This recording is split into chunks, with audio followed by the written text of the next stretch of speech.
I'd like to get Marty's permission. I got a little Irish story here that you might not know. In the same way that Walt would inspire and Don to do these things that had never been built, never been done before, we got used to the fact that, oh, if it hasn't been done before, well, we start in because there's no point researching it because it's never been done, so you don't waste time on research. You just start. Don had his own company, Iworks Entertainment, as some of you know. And one day, Don called me over to his house. Yes, thankfully I was fired, so I could go do this job.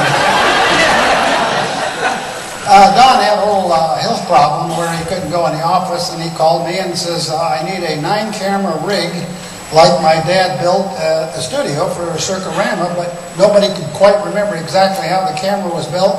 And even though it existed, Disney wouldn't lease it anymore, you know, for outside vendors. So Don thought, well, okay, well, girls simply design a camera, a 9-camera rig. And so I went over to Don's house and I said, you want me to do a what?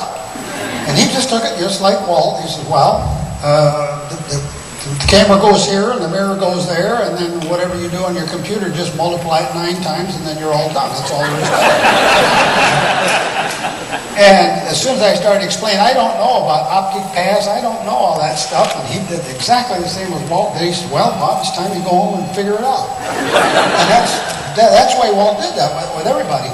So you remember that, he's on his bed, I'm petting his dog, he's got the instructions written down, I go home, and I start in, and I'm doing this first time in 3D on a computer system, and I thought, you know, there isn't anything to projection optics. There's nothing to it if you look at it. You know, it didn't have any wheels on it, of course, you know, being a car designer. Turned the job in, and we built the thing, and then they added all the, you know, all the cables and all that kind of stuff, and we wound up, and we accidentally made the camera mount much simpler. It had 2 simple bolts. It had a mount that you could trim and adjust it, where the original Disney one, you had to custom fit every single one of them because they were going to rent cameras all around the world instead of dragging their own cameras around. And the thing was a good-looking machine. It was all black anodized and everything. And I thought, I didn't know that making movie equipment was that easy. Because he made it sound easy. And then some of a guy, he phones up a couple of years later and he says, Bob, I have another idea.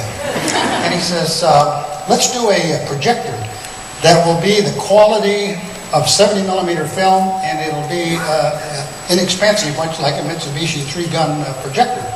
And I said, well, Don, you got a shop full of guys, they can put that together. And Don sort of gave me a little lecture. He says, the reason I'm asking you to do it is you know nothing about cameras. You will figure it out real simple.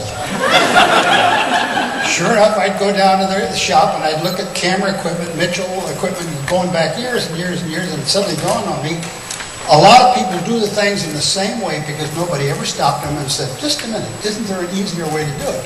And I look at it and I says, there's 8 parts for everything. It takes me 1 part. Remember? It was very simple.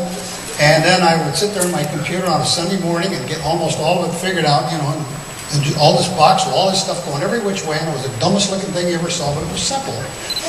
Gave it to Don, and Don's guys looked at it and was like, oh, that is so crazy. Who would have figured that out? Then Don quietly says, why don't you make drawings for the patent? Well, what patent? Since Edison, everything's been invented. What else is there to invent? A year later, Don calls me over to the office and he says, we have a cake. This is the patent cake. We got the patent. They never objected to it. So Don and I share a patent, and we had a cake to cut for it. And I thought, I guess there is nothing to making movie equipment.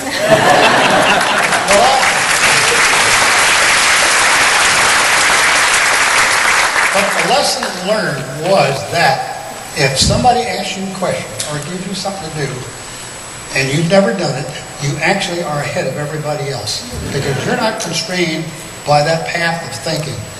And it dawned on me later after that, I thought, you know, this is nothing but Walt Disney just keeps right on rolling out the way he taught us to do stuff. Well, we'll come back to you for a Walt story. All right. Blaine, you know, were you really mad when